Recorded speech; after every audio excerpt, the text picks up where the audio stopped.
ግብርና በቴክኖሎጂ ሲታገዝ በጣም ከፍተኛ ለውጦች ይመጣሉ።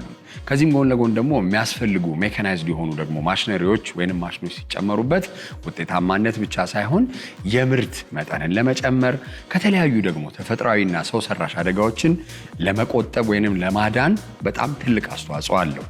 በዛሬው ድክድክ በሀገራችን ውስጥ ካሉ አዲስ ወጣት ስራ ፈጣሪዎች መካከል የተለያዩ አይነት አግሮ ፕሮሰሲንግ ማሽኖችን ሰርቶ ከዲዛይን አንስቶ ሰርቶ ደግሞ ግብርና ላይ እንዴት ነው እሴት ጨምረው ወይም ቫልዩ አድ ጨምረው የሚሰሩ ስራ ፈጣሪዎች ጋር አብሮ የሚሰራ ወጣት ጋር ቆይታ ይኖረኛል። መጀመሪያ ስምን አስተዋውቅ። ሰላም፣ ሶፎንያስ ዳዊት እባላለሁ።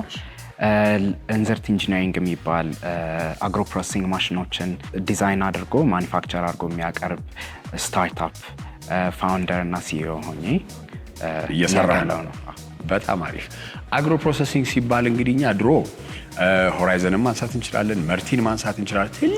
ትልልቅ ድርጅቶችን ነው የምናስበው። እንደ ስታርታፕ ደግሞ አግሮ ፕሮሰሲንግ ላይ ቫልዩ አድ ላድርግ ብለህ እንዴት ተነሳ? ትልቅ ነው፣ በጣም ትልቅ ነው። አዎ፣ ግን ደግሞ ትናንሽ ብዙ ችግሮች አሉት። ብዙ ትልልቅ አግሮ ፕሮሰሲንግ የሚባሉ ድርጅቶች አግሪካልቸራል ፕሮዳክቶችን አምጥተው ፕሮሰስ ያደርጉ ማሽነሪዎቻቸው ብሬክዳውን ያደርጋሉ፣ ስፔር ፓርት ያስፈልጋቸዋል። በትንሹና በትንሹ እዚህ ጀምረን ማምረት የምንችላቸው ነገሮች አሉ። እንዝርት ሲጀመር በስፔር ፓርት ፕሮዳክሽን ነበር የጀመረው። ትናንሽ የስፔር ፓርቶችን እዚሁ ባሉ ኢኩዊፕመንቶች፣ በብረቶች፣ በ3D ፕሪንቲንግ እነዛን ስፔር ፓርቶች በማሟላት ነው የጀመረው። ግን ደግሞ ቀስ እያለን ወደ ማሽነሪውን ደግሞ ወደ መስራት መተናል። በጣም አሪፍ። ማሽነሪ ሲባል እንግዲህ እንዴት ነው የሚሰራው? ፕሮሰሱን ብታስረዳኝ። ከዲዛይን አንስተህ 3D ፕሪንቲንግ ሊሆን ይችላል፣ ብረት ምናምን፣ ፕሮሰሱ ምን ይመስላል? የምርት ሂደት የኛ የምርት ሂደት መጀመሪያ የሚጀምረው ከስተመሩ ጋር ነው። ከስተመሩ ፕሮብሌሙን ወይም ማኒፋክቸር የሚያደርግበትን መንገድ ያውቃል። አንድ ባልትና ሰሪ እንዴት ነው የሚያደርቀው፣ እንዴት ነው የሚለቅመው የሚለውን ያውቃል።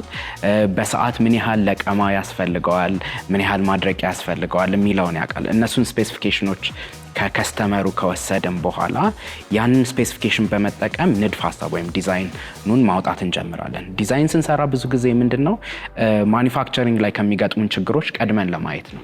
ምን ያህል ብረት ይፈጃል፣ ምን አይነት ቅርጽ ይኖረዋል የሚለው ነው። አንዳንዴ 3D ፕሪንት የምንጠቀመው ያንን ቪዥዋላይዝ ለማድረግ ነው። ችግሩን ቀድሞ ካገኘ ነው ብዙ አያስከፍለንም ዋጋ በኋላ ላይ ስናመርተው ማለት ነው። ከዛ በኋላ ዲዛይኑ ካለቀ በኋላ ፕሮኪውርመንት ይጀምራል። የተለያዩ ብረታ ብረቶችን፣ ፕላስቲኮችን፣ ገመድ፣ ኤሌክትሪካል ኢኩዊፕመንቶችን ይገዛል። ማኒፋክቸሪንግ ሳይታችን ላይ ደግሞ መገጣጠም፣ መበየድ፣ ይሄ ማኒፋክቸሪንግ ፋብሪኬሽን ፕሮሰሱ ይጀምርና ማሽኑ ምርት ይሆናል።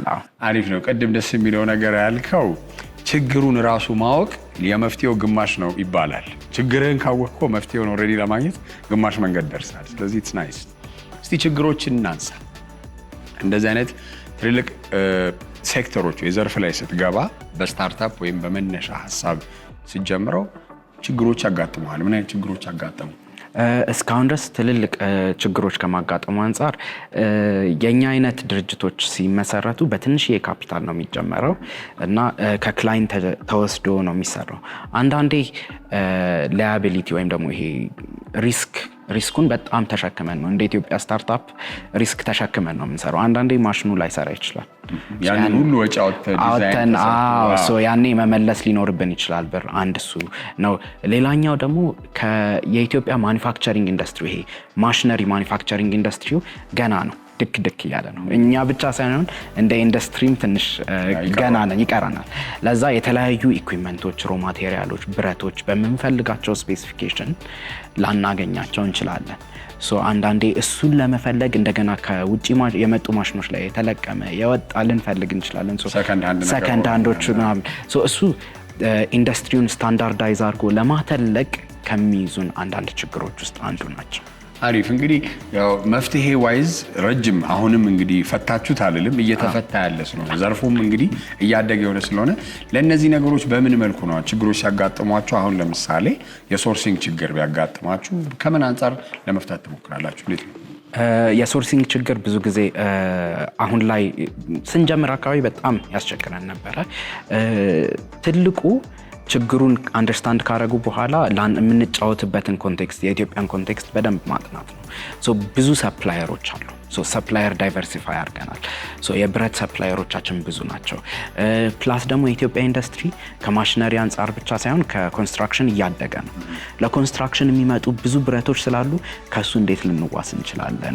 ኮንቴክስት ድሪቨን የሆነ ዲዛይን እንሰራለን፣ አዳፕቴሽን እንሰራለን። ከሱ አንጻር እያደረግን አንደኛ ብዙ ሰፕላየሮች ምን አይነት ማቴሪያሎች ኢትዮጵያ ውስጥ ይገባሉ የሚለውን ከማጥናት አንስቶ ከዛ በኋላ ያን ደግሞ ኢምፕሊመንት ከማድረግ አንጻር እንትን እያደረግን እየተማርን እየሄድን ነው። አሪፍ። እንግዲህ እኛ የምናውቃቸው ትልልቅ ብራንዶች አሉ፣ ጫካ፣ ትሩለቭ፣ ኬር። እነዚህ ኖች እንግዲህ ያስተዋወቁን መካከል አንደኛ ሲዮማ ነች። እና እስቲ አሁን ያለ እንዝርት ኢንጂነሪንግ ያለበት ድርጅት ምንድን ነው? ምን አይነቶችስ ምርት ነው የምታመርቱት? እንዝርት ኢንጂነሪንግ አሁን ላይ ያለንበት ምንድነው R&D ወይም ሪሰርች ኤንድ ዴቨሎፕመንት ዲፓርትመንት አለን። which means አሁን ላልካቸው ለነ ትሩላቭ አይነት ለኬር እነሱ አይነት ድርጅቶች አንዳንድ ማሽኖች እዚህ እንዲሰራ ይፈልጋሉ። ያኔ የነሱን ውስጥ ገብተን አይተን ዲዛይን ማድረግን ምንጀምርበታለን። ሁለተኛው ደግሞ ስታንዳርዳይዝ አድርገን ብዙ ፕሮሰሲንግ ችግር አለ ብለን የምናስበው ሴክተሩ ላይ አግሮ ፕሮሰሲንጉ ላይ ደግሞ ያወጣናቸው 2 ስታንዳርዳይዝድ ማሽኖች አሉ። አንደኛው የእንሰት መላጫ ሲሆን አንደኛው ደግሞ የተለያዩ ዘሮች ስንዴ፣ ጤፍ እነሱን መልቀሚያ ወይም ድንጋይ ትናንሽ ድንጋዮች እነሱን ለይቶ ማውጫ ነው። ዌስት መለያ ክሊነር ይባላል። ግሬን ክሊነር። ግሬን ክሊነሩ በ96% ኤፊሸንሲ ኦልሬዲ ተሰርቶ ተሞክሮ ወደ ገበያ ለማውጣት ዝግጅት ላይ ነን። የእንሰት መላጫው ደግሞ እንዴት ነው ወደ ገበያ የምናወጣው ብለን እያጠናን ነው። ግን 2 ተሰርቶ ተሸጧል ከረንትሊ። that's great። እንግዲህ እነዚህን 2 ማሽኖች ይዘህ ጀምረሃል። በ2 ዓመት ነው ያልከኝ። 2 ዓመት ያለ በሚቀጥሉት 5 ዓመታትስ ምን እንጠብቅ? በሚቀጥሉት 5 ዓመታት ውስጥ የዘር ወይም ደግሞ የስንዴ ጤፍ ፕሮዳክሽን ክሊነር ብቻ አይደለም፣ ትሬሸር ዊኖዊንግ ያስፈልጓል። ወደ ፋርሚንጉም ቀረብ ብሎ ያሉ በጣም የሚያስፈልጉ ማሽነሪዎች አሉ። ወደ ፕሮሰሲንጉም ደግሞ ይሄ መፈልፈያው፣ ማጽጃው፣ ከለር መምረጫው፣ ግሬድ ማድረጊያ የተለያዩ ሞር ሶፊስቲኬትድ የሆኑ ማሽኖች አሉ። እነሱን ወደ ገበያ ማቅረብ በጣም እንፈልጋለን። ገበያው ላይ ደግሞ ሪላያብል የሆነ ማኒፋክቸሪንግ ፓርትነር ሆነን መድረስ እንፈልጋለን። አሁን ካለን ማርኬት ሼር ሲግኒፊካንትሊ አመት ከአመት እያደግን ያንን ማሳደግ እንፈልጋለን። እንደው እንደ አዶን ወይንም እንደ መጨረሻ ንዑስ ጥያቄ ልበለው፣ የቡና ዘርፍ ላይ ለመግባት ታስባላችሁ? ለምን ቡና በጣም እያደገ አሁን ቡና ትልቁ የኢኮኖሚ ዋልታ ብቻ ሳይሆን ገቢም የሚገኘው ከዛ ነው። ኤክስፖርት ኢምፖርቱንም ትሬድ ባላንስ ብትመለከተው ትልቅ ነገር ስላለ ስንዴ ምናምን ስጠራ ቡናን አልጠራህም። እና እስቲ እንዴት ነው የቡና ነገር ይቆየ ነው ወይስ? አይ ይቆየኝ አይደለም፣ እናስቀምጣት ሰው አይብኝ ነው ከሱ አንጻር ነው እንጂ ቡናን አይተነዋል። ትንሽ የሚያስፈልጉት ማሽነሪዎች ቡና በጣም ኤክስፖርት ድሪቨን ኮሞዲቲ ነው። የሚያስፈልጉት ማሽነሪዎች ደግሞ ያን ያህል ዲማንዲንግ ናቸው። which means ክሊን ኤፊሽንሲ ሬቱ ከ99 በላይ መሆን አለበት። ጥራቱ የማሽኑ ጥራት ብቻ ለምን ኮሞዲቲው ውጪ ሄዶ እንደገና ኤክስፖርት ስታንዳርዱን ሚት ማድረግ ስላለበት የሚያስፈልጉት ማሽኖች ያን ያህል ስታንዳርድ መምታት አለባቸው። ለዛ ትንሽ አቅምን ሰብስብ ብለን ነው እንጂ አይተትተነው አይደለም። በጣም እንግዲህ እንደሚሳካ እንግዲህ ትልቅ የቡና መፈልፈያ ማጠቢያ ምናምን ማሽን ደግሞ ሀገራችን ውስጥ ተመርቶ ማየት ይጀምራል። ቴንክ ዩ በጣም ሶፎንያስ፣ መልካም የሥራ ዘመን፣ በርታልኝ። እንግዲህ የምግብ ዘይት ዋጋ ለምን እንደሚጨምር በተለያዩ አይነት የምርት ሂደቶች ላይ ያሉ ችግሮችን፣ ለነዛ ችግሮች ደግሞ መፍትሄ ሀሳቦች ምን ሊሆኑ ይችላሉ፣ በአጠቃላይ ደግሞ ረከስ ያሉ አማራጮችስ ጤናችን ላይ የሚያስከትሉት ነገር ወይንም ጉዳት ሊያስከትሉ ይችላሉ ተብሎ በጤና ባለሙያዎችና በዳይቲሽኖች ምን ይመስላል የሚለውን ነገር ለማየት ሞክረናል። የዛሬ #ሽቀላ ይህን ይመስል ነበረ። በሚቀጥለው ሳምንት ከምንገናኝ መልካም ጊዜ